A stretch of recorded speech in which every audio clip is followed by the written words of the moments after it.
When it comes to sort of looking at foreign policy, you have to sort of look at how the world is, what's going on, and react to how, the world is sometimes. And with the election of Trump, with the unleashing of who knows what crazy stuff Donald Trump is going to do over the next 4 years, we just don't know. But it is going to be bad. Now, I've said before just yesterday in a previous video, there must now be, I think, a very quicker acceleration of reconciling and working together with the EU on a whole different range of things.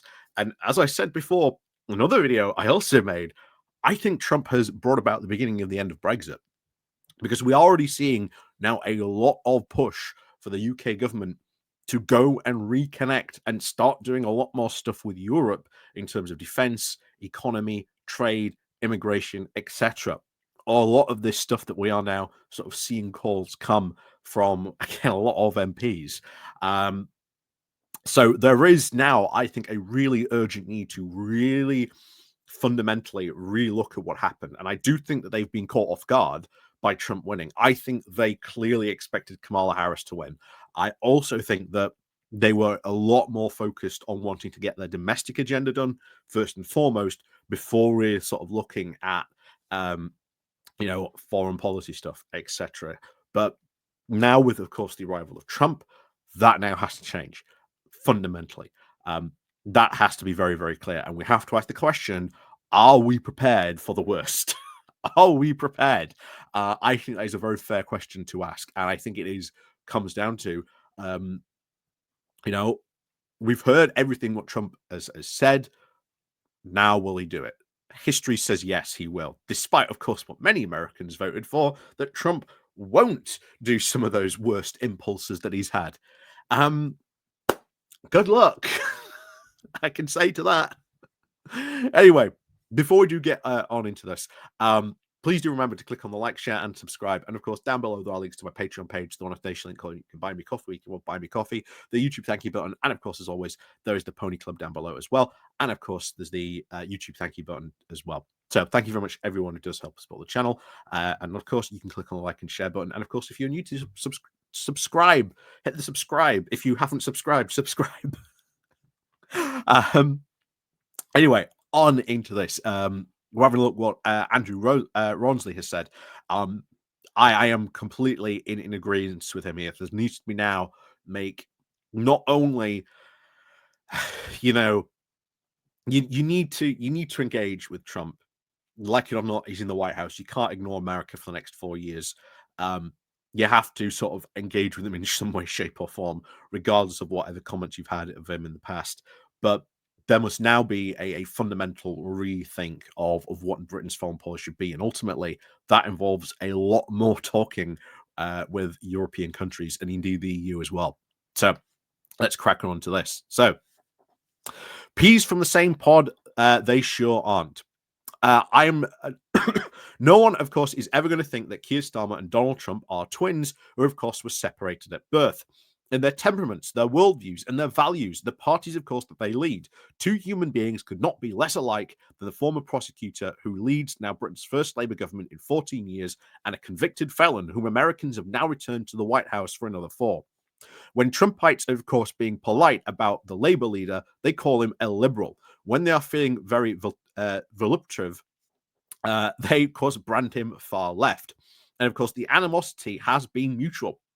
There, of course, is now a bulging catalogue of defamatory remarks about the president-elect by members of the Starmer cabinet. So, which, of course, is why Starmer did feel compelled to lay out the flattery with a towel when, according to his account from Number 10, he telephoned the America to extend his, quote, heartfelt congratulations. And that, of course, left many Labour people gagging on their breakfasts. They reacted even harder when the Prime Minister went on to claim we should stand shoulder to shoulder in defence of shared values, freedom, democracy, and enterprise. And again, that is the most milquetoast statement ever. But I think that is very, very clear to say to him, look, we have shared priorities in a lot of these things. on this. So why are you gonna sort of rock the boat so hard in many ways? It was a very, very um bland statement, but it's the bare minimum of what a prime minister would put out. You can't just say, this is a convicted felon, etc.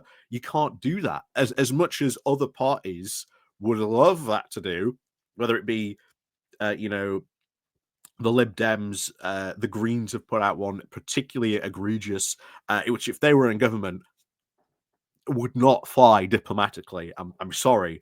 Doesn't matter what you think about Donald Trump. He is now the leader of America. You've got to work with him for the next 4 years, like it or not. You've got to have, you know, you've got to have, good diplomacy. You've all been in the office, and there is someone in that office you absolutely hate, but you've got to get along with them. You've got to work with them, regardless of your feelings. And we all have been there at some point.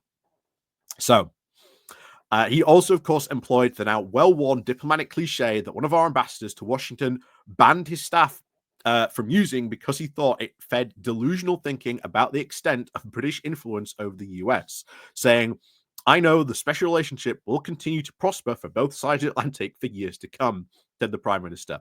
And I think even if we were still, if Brexit hadn't happened, I think there would still be today questions about what that special relationship really means. Is there any special relationship anymore? Is that Atlantic bridge, as it was often also referred to, is that still strong, or is it closed for the next 4 years? Who knows? Um, so even though, of course, it can be, of course, generally confident of any such thing, the foundations of the transatlantic relations frequently do shuddered during the first Trump term. Britain's defense and foreign policy establishments were seized, and very justifiably now with deep apprehension that the world will now become a more dangerous place during the sequel. Exactly. And we now have to sort of get a lot more reliable allies. And of course, they're all in Europe, which means a lot more closer and engaging with Europe on that stuff. So Keir Starmer's efflusions have also now been accompanied by a very big effort to persuade everyone that he and his team have been now working very closely to cultivate the relations with members of the Trump court, including Vice President-elect J.D. Vance, with whom Lammy boasted he's now had a growing friendship. The Foreign Secretary, of course, wins the gold medal for diplomatic gestures. Yeah, indeed. Growing friendship. I think not. But again, diplomatic gesture, gold medal indeed. 6 years ago, of course, when he was a backbencher, he called the then, now, and of course, US president a womanizing neo-Nazi sympathizing psychopath, and of course, a profound threat to the international order. Lammy, of course, never has recanted those views, but he now does feel obliged to assert that the British government will agree to align on much, and of course align on much with the Trump regime. The Operation Integrate is, of course, very controversial within Keir Starmer's party, and there is already some now questioning this wisdom. Again, I do think it is very foolish to think that all of a sudden we can mitigate some of like the worst impacts on this. It's not going to work. It's not going to work. We should be very much be going, okay, America. We're going to go across the road now. We're going to go across the road hang out with our other friends now. But also, we cannot play, the 50-50 game. Be 50-50 with Europe and 50-50 with the US. There are a lot of stuff on this list that needs, I think, to be very, very fundamentally rechanged on this. So, of course, the vast majority of people, of course, still sharing the shock and anguish at their cousins, of course, in the Democratic Party, are, of course, more in sympathy with the Trump denouncing Lammy, of course, yesteryear than they are with the Trump, of course, clasping Mr. Lammy today. Some Labour MPs, of course, mutter that Keir is now fooling himself that he will really thinks he can win the ear of the other man. The concern now is that this will be a very fruitless pursuit and will only earn embarrassing rebuffs. I think that's what's going to happen as well. I think any attempt to woo Trump is going to be very foolish. I don't think he's going to be any worthwhile things.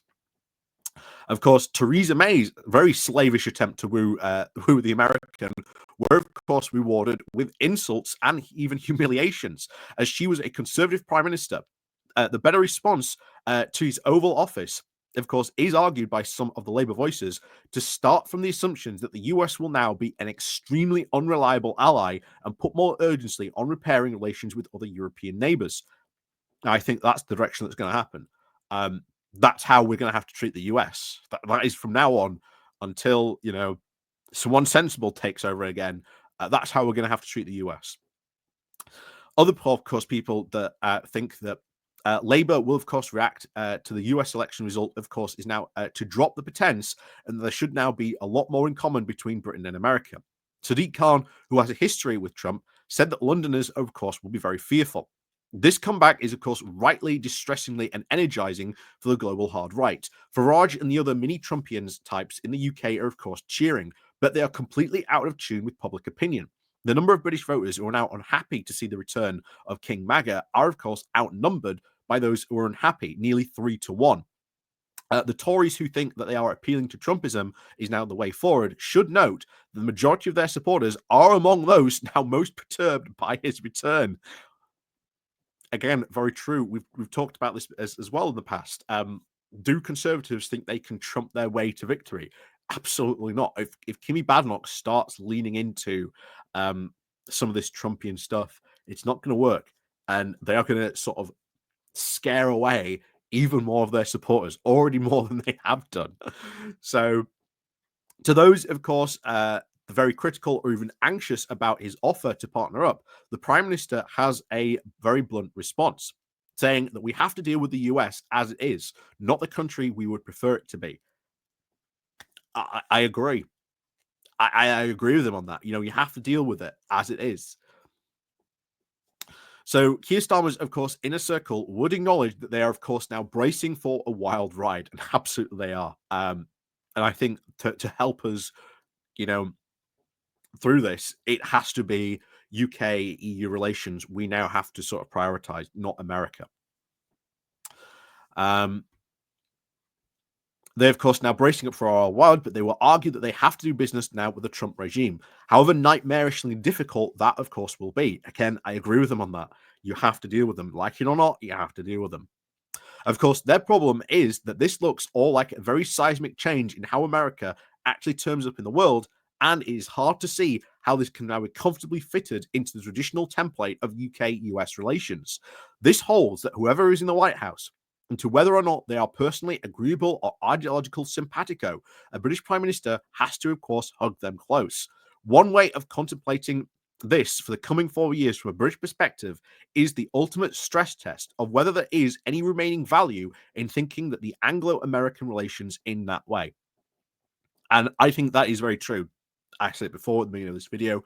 I said it yesterday as well. These new relations is the Atlantic Bridge worth maintaining anymore? Of course, you're going to have friendly relations with America. I think that's always going to be the case. But is there really going to be any proper true stuff? Are we going to have to completely abandon the term special relationship? Is it just we just detonate the Atlantic Bridge permanently? So we finally put that idea to bed? I think we should. And I think now there has to be a fundamental rethink of UK foreign policy, where we should be really looking. And I think you are going to see that absolutely, if not immediately, if not already going on, as we are hearing from many people in Labour already on this. One peril, of course, for Keir is that he will be found guilty of wishful thinking when he implies that they can play a role in influencing for the better once, and of course, the 45th president becomes the 47th. There are, of course, very copious reasons to think that the Trump redux will be even harder to constrain than his earlier incarnation. Everyone is thinking that. Everyone is bracing for the worst. This is Trump unleashed to the maximum this time. So the way, of course, he campaigned suggests that his impulses have not mellowed, but sharpened. He is now interpreting his victory as an unprecedented and powerful mandate to pursue an agenda very pregnant with now hair-raising risk for the global economy. Western democracies, and even the architecture of international order. He has won not just the Electoral College, but also the popular vote. Republicans will control the Senate. It will be a clean sweep, as it seems highly likely that they will have a majority in the House of Representatives as well. And I think that happened as well. So they own everything. I said, congratulations, guys, but it's all on you now. We saw that happen with our own, project on that as well. It also will be a realistic statecraft to assume that Trump will pursue the very nationalist, protectionist, and unitarist agenda of America first, even more belligerent and even less delicately towards the opinion and interest now of historical allies. I think that's very true as well. We should absolutely assume that is what is going to happen, and we should prepare for that. And that basically means, severing off, ending a lot of those ties, and really changing and fundamentally changing our orientation. That we were sort of a country that was always this bridge between, America and Europe. That's no longer the case now. Mostly Brexit sort of started that. Trump has accelerated this even more. Ultimately, we are going to have to once again reorientate ourselves pretty much 100% over to Europe and fully commit to now being a European country. That is what we're going to have to see foreign policy wise. And once again, we get to the state of where you ask the question, well, if that's the case now, what was the point of Brexit? As we always said at the beginning, even back in 2016, there's no point to it. So, back into this. So, when he arrived, of course, in office back in 2017, he did so without a clear plan. He had very little familiarity with how the government worked, and even seasoned operators in the administration did to contain some of his darkest instincts. This time, he says he knows what to do with his mandate, and he will pack his government with now true believers, only faithful to do his bidding. For all the attempts by any Downing Street to suggest that this anticipated and prepared for this outcome, ministers are now privately speak of the cabinet's stomachs now being turning in knots about the risks to Britain's safety and prosperity. One of the reasons to be fearful that I outlined over a fortnight ago is three causes for the gravest now concerns. One, of course, is the grievous peril to European security posed now by the repeated suggestions that he will undo NATO and sell out Ukraine. Exactly. This, I think, is clearly the biggest worry. Clearly the biggest worry in all this. Another big anxiety is that we will inflict terrible blows to multilateral bodies and, of course, agreements, including those addressing the climate crisis. Again, very true as well. What's this going to mean for all international bodies, all agreements? It's very worrying indeed. And of course, spines are now shivered even further by his desire to sweep sweeping tariffs on imports now to the US. What a quote beautiful idea it will have on the ugly consequences now for us. A global trade war will be hellish for the Starmer government, especially if it is forced now to choose sides between the EU and the US. It has never looked more lonely to be Brexit Britain paddling now in the middle of the Atlantic as the orange typhoon masses on the horizon. What a wonderful analogy. Honestly, what a wonderful analogy to say where we are. And that is true. That cannot be. Typhoon Orange, that's going to blow us back into Europe. I've said it and I'll keep on saying it. I think Trump has brought about the end of Brexit. Very, very much so. So from tariffs to, of course, defense spending, the best minds, of course, the British government can muster are now trying to guess which elements of the Trump platform should be treated as deadly serious, which are, of course, the opening bargaining position by a man who is now hyper-transactional and of which were just campaign talk. The pragmatic comfort them now with themselves that the thought that his policy will not be as savage as his rhetorical bark. The pessimists also fear that he means now to make good full on his threats. Ministers do privately admit that there will be significant impact on virtually every single aspect of government policy, but none of them can be sure how big the fallout will be. I agree with him on this. I 100% agree with him. I think it's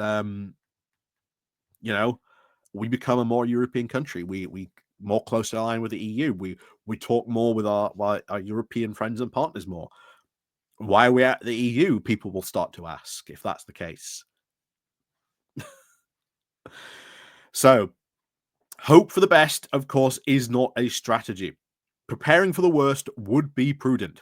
If Donald Trump does half of the things he has said he will do, Starmer will find this a very perilous dance.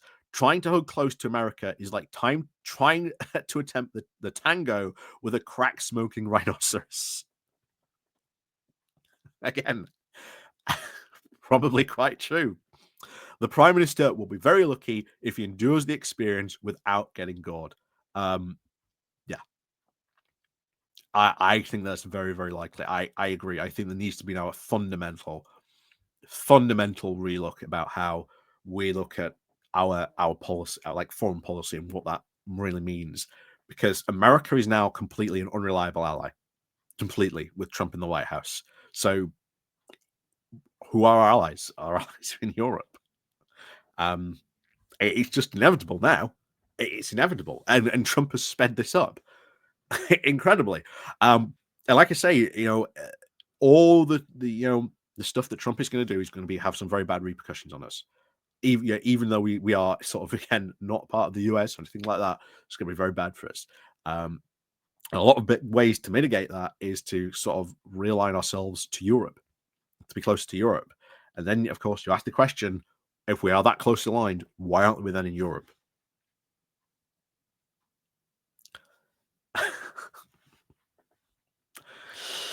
So yeah, we've really got to brace ourselves for now this orange typhoon that's about to hit.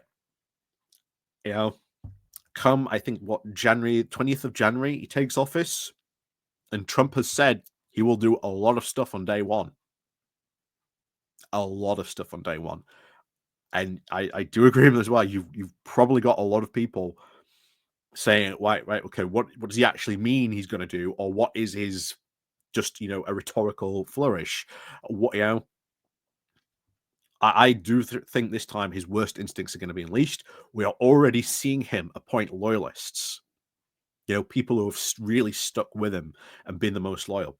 The fact that he just said, Nikki Haley, yeah, you ain't being part of my administration. So he's given Nikki Haley the boot. So the fact that she was so anti-Trump and then turned around to sort of kiss the ring in the hopes that she would be rewarded. No, Trump has gone, jog on. So it's very, very clear now he ain't interested, that he ain't interested in having anyone like her or maybe in his administration. He just ain't interested. It's all gonna be loyalist sycophants, and they're gonna go, yes, Mr. Trump, of course, Mr. Trump, what a wonderful idea, Mr. Trump.